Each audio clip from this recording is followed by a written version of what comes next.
Hello there, and welcome to the second video on my channel. Today we're going to be talking about the differences between Canada today and what Arcadia could be like tomorrow.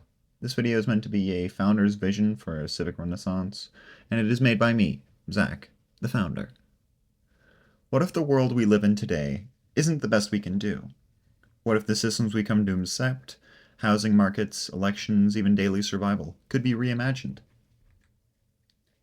In Canada, we face some hard truths. Rent and food prices keep climbing. Governments feel distant, rigid, slow to adapt. Lobbyists shape policy more than voters, and industries seem to lead the knife's edge on any sort of change that occurs, if any. And more people are turning out of politics entirely. It's not chaos, it's exhaustion. And yet, we call this normal.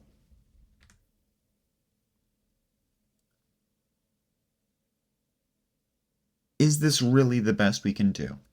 We are in the 21st century. We have a network that spans the entire globe, and free ideas flow. Yet, we seem to be using framework that has been built for centuries, and we keep using things that, oddly, we should have thrown away long ago. But we are human, and we do cling on to the things of the past for longer than we should. And I believe we should look to the future. And to me, that future has a name. That name is Arcadia. Arcadia is not utopian, it's a systemic evolution. It isn't meant to be a fantasy, it's meant to be a full reboot of how a society could work from the ground up. It doesn't promise perfection, but it does guarantee something that seems to be radical: dignity.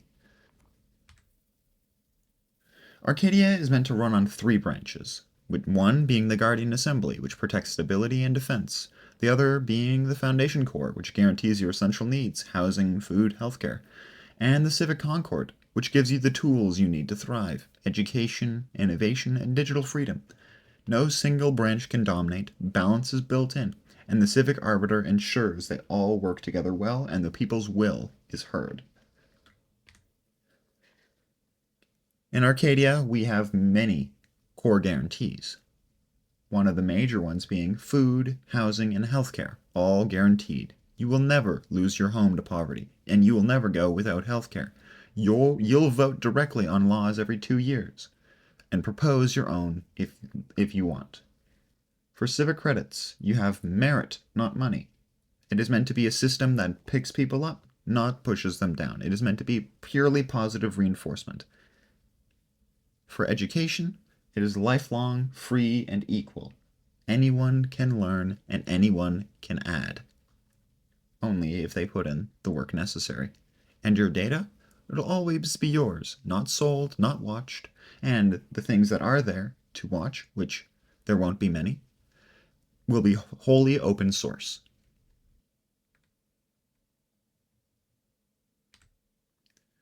And now, let's talk about the differences between Canada and Arcadia.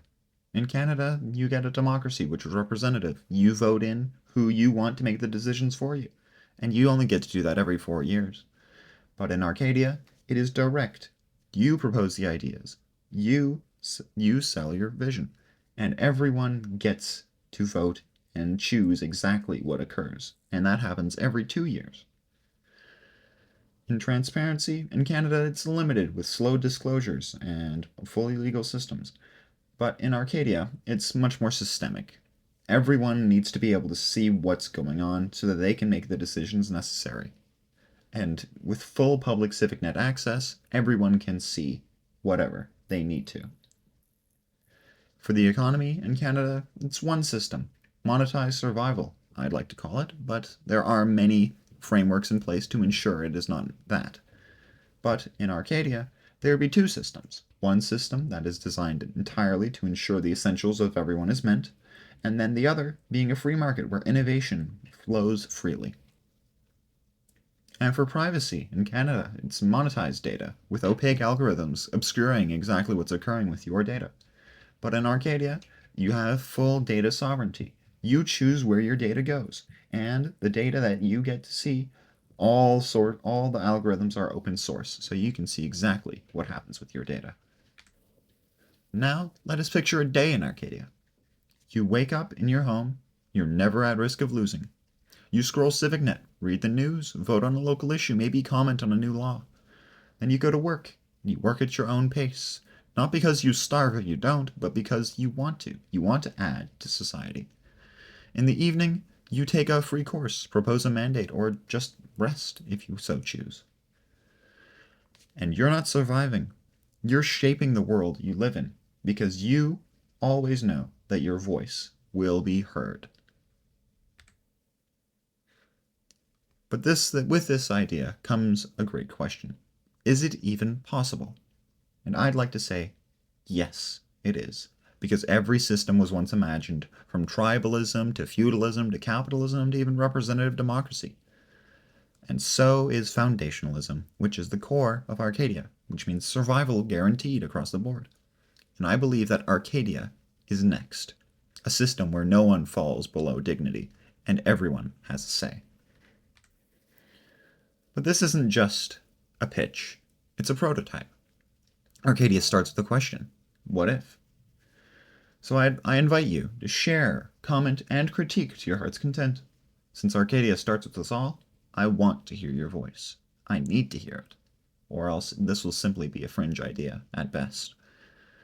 Because the future isn't written, it's drafted, and it's full with the consensus of the masses.